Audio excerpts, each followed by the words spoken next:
Have you ever felt like you needed to become someone completely new? You know, that deep down feeling that a small tweak isn't going to cut it?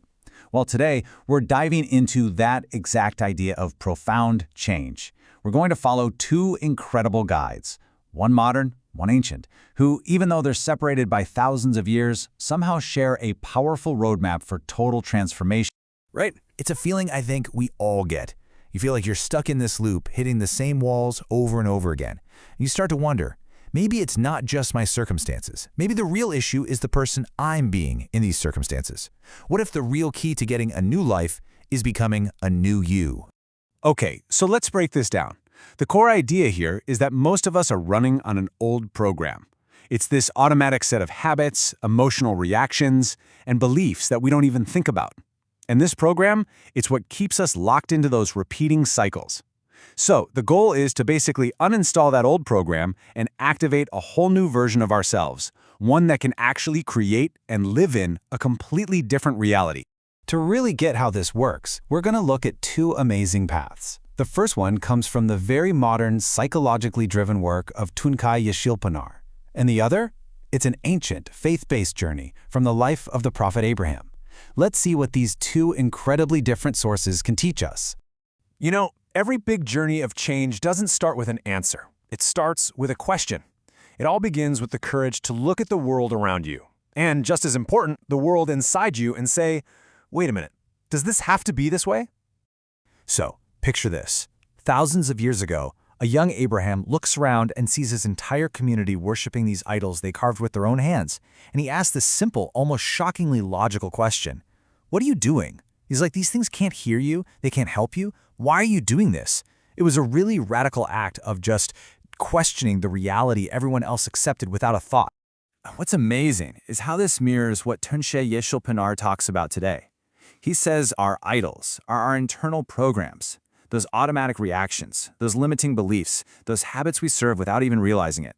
He's basically telling us to ask ourselves the same question Abraham asked his community. What am I doing? It's all about challenging the internal programming that keeps us stuck. So, okay, you've started questioning things. Now what? How do you actually make the change? Well, both of our guides give us a really powerful tool for this. One is a very conscious, disciplined practice, and the other, well, it's more like a profound state of being. Yeshilpanar's big tool is something he calls mind-body-spirit harmony, and it's a game changer. Think about it. You can repeat affirmations like, I'm a confident person all day long, but if your body is still slumped over, avoiding eye contact and speaking quietly, what message is really being sent? He says the body's old patterns will always drag your mind back to the old reality. To really change, you have to reprogram the body too. It's the anchor. And here's one of his really practical ways to do that. This 40-day technique is all about training your brain to get into the alpha wave state. That's that super calm, creative, suggestible state you're in right before you fall asleep. By doing this simple countdown every night, you learn to access that state on command. It's kind of like learning how to install new code for your reality right when your brain's defensive firewall is down. Pretty cool, right? Now, in total contrast to that active step-by-step technique, Abraham's main tool was a state of being.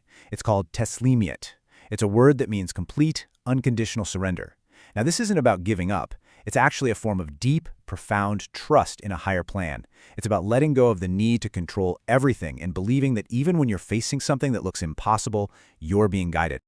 All right, so you've questioned reality. You've got your tools, but every path to becoming someone new leads right through a test. This is that moment.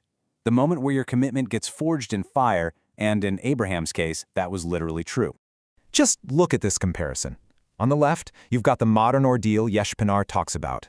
It's the daily discomfort of choosing a new action over an old comfortable habit.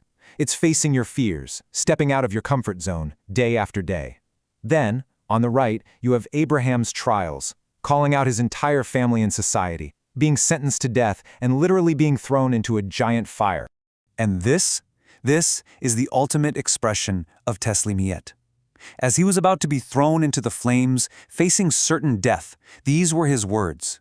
It wasn't a desperate plea, it wasn't a bargain, it was a statement of absolute total trust in the face of annihilation. He had completely surrendered the outcome, placing his faith far beyond what his eyes could see. So here's the point where it all comes together. Both of these paths demand a choice when you face that trial. Abraham faced one single, epic test, But Yeshil Panar would argue that we face little versions of that test every single day. When that old habit calls to you, when that fear pops up, what do you do? Will you endure the discomfort of choosing the new path? Or will you retreat to what's easy, back to the old program? So what happens when you pass the test? When you endure the trial, stick with the new program, and don't back down? Well, that's when a new reality is born. Let's look at the results from both our guides.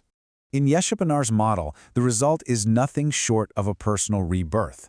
When you successfully change your internal state, your mind, body, and spirit, you literally start projecting a different reality. And your external world has to respond. New opportunities show up, your relationships change, your finances shift. The life you wanted starts to manifest, not because you're fighting for it, but because the new you has become your default setting. And Abraham's outcome? Just as profound. His surrender led to a miracle. The fire didn't burn him. But his transformation went so much further than just personal survival. He became known as a friend of God, a leader for all of humanity, and the father of prophets whose legacies literally shape our world today. His one moment of transformation created a legacy that's lasted for millennia. So in the end, whether you see it as activating a new version of yourself or finding a state of absolute faith, both paths teach us the exact same thing. Real transformation requires a profound letting go. You just can't step into a new reality while you're still clinging to the old one. So the final question, that's for you. What old program, what old habit, what old story are you ready to leave behind?